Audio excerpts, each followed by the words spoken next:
Hello everyone and welcome back to another video from Apps Academy. In this video, I'm going to show you how to unmatch with someone on Bumble. So let's get started right away.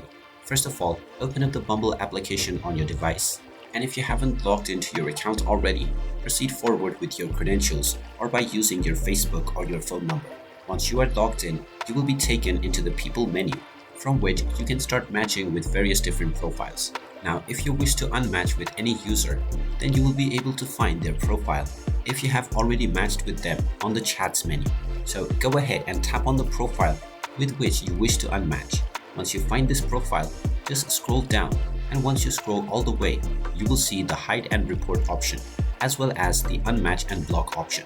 Just tap on this option that you see, and now you can tap on the unmatch button and you will be asked whether you are sure that you wish to unmatch with this user.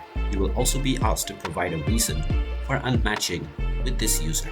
Just tap on any reason that is appropriate for your case, and then you will be unmatched with this user right away. You can also hide them from appearing on your profile anymore by tapping on the corresponding hide button. And there you have it. That is how easy it is to unmatch with someone on Bumble.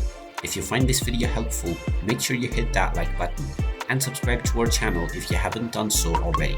Also ring that notification bell to never miss another update from us. Thank you for watching, and I will see you again in the next video.